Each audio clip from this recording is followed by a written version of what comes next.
Айымдарга алтын кеңеш.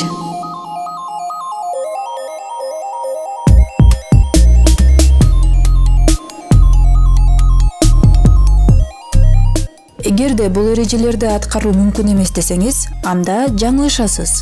Албетте, сиздин амбицияңыз күчтүү болуп, дайыма эмоцияга алдырып турсаңыз, анда үй бүлөлүк бакытты курууга сизде мүмкүнчүлүк жок деп айтууга болот. Балким бул видеону көрүп, жубайлык жашоодо кетирип жаткан каталарыңызды оңдоп, жолдошуңуз менен болгон мамилеңиз өзгөрүшү толук мүмкүн. Анда кеттик. Эң биринчиден, интернет айдыңында жылдыздарды көрүп, аларга суктанып, карьера же социалдык престиждер үй бүлөнүн, балдардын ордун басат деп эч качан ойлобоңуз. Болгону өзүңүзгө убагы менен кам көрүп, кийимдериңизди, көзгө көрүнгөн жана көрүнбөгөн иштериңизди аткарып, негизгиси аялдык атрибутуңузду унутпай жүрсөңүз болду. Экинчиси, бактылуу үй бүлө асмандан түшүп калбайт, же кимдир бирөө бекерге бербейт. Үй бүлөдөгү бактылуулукту жаратуу үчүн да өзүнчө бир чыгармачылыкты талап кылат. Үчүнчүсү, уруш-талаш болгон учурда эң биринчиден күнөөнү өзүңүздөн издеп көрүңүз. Андан кийин жолдошуңуздан издеңиз. Анткени башкалардын күнөөсү айдан ачык көрүнө бергени менен өзүбүздүн кылган туура эмес иштерибизди байкабай калабыз. Канчалык уруш-талаштан айынан кыйналып, жапа чегип турсаңыз да, реакцияга алдырбай өзүңүздү кармап туруңуз. Таарынычтар бир аз тарагандан кийин жолдошуңузга болгон түшүнбөстүктөрдү айтып чечип алууга болот. Төртүнчүсү, маанайыңызды көтөрүп, жаркылдап жүргөнгө аракет кылыңыз. Мүмкүнчүлүк жаралары менен жолдошуңузга ар түрдүү мактоо сөздөрдү айтып, жүрөгүн жибитип туруңуз. Сизден жылуу сөздөрдү угуп турган жолдошуңуз мыкты болууга тырышып баштайт. Кала берсе, ал менен сүйлөшүп отурууда чоң бакыт экенин айткандан чарчабаңыз.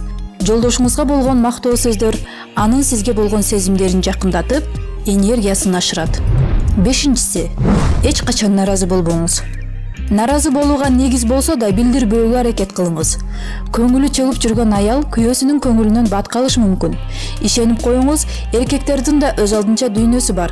Алар дагы өз алдынча кыйналып, жапа чегип, кандайдыр көйгөйлөрдүн туткунунда жүрүшү мүмкүн. Эң жакшы жолу экөөңүздөр биринчи ирет кантип таанышып, көптөгөн эркектердин ичинен тандап, анын жүрөгүнө кирген көз ирмемдерди, кантип махабаттын таттуу балына баткан кездериңизди эстеңиз.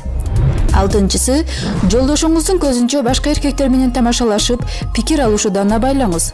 Бул жолдошуңузду ашыкча жапа чегип, үй бүлөңүздөгү өз ара ички мамилеңиздерге салкындык киргизиши мүмкүн.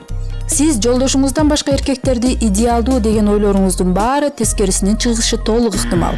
Анткени ал эркек менен жакындап сүйлөшүп, мамиле кылууга мүмкүнчүлүк түзүлсө, анын да көптөгөн жетишпеген терс сапаттарын байкашыңыз мүмкүн. Жетинчиси, балдарыңызды атасын сыйлаганга үйрөтүңүз. Кандай кырдаал болбосун, жолдошуңуздун ата-энесине сый көрсөтүңүз.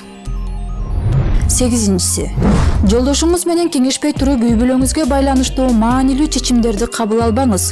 Дайыма кеңешип, иш алып барыңыз. Канткен күндө да сиздин чечимиңизге токтолоорун билиңиз.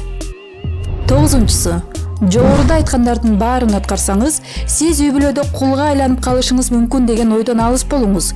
Эч качан мындай болбойт. Жөн гана сиз жылуу мамилелердин башатын баштап, жолдошуңуздан да ошол мамилени талап кылып алганга үйрөнүңүз.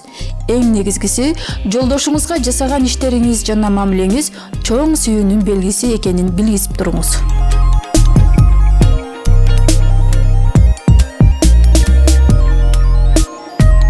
Биздин видеону бөлүшүп, каналга жазылганды унутпаңыздар. Ушуну менен бүгүнкү биздин берүүбүз аягына чыкты. Саламатта калыңыздар.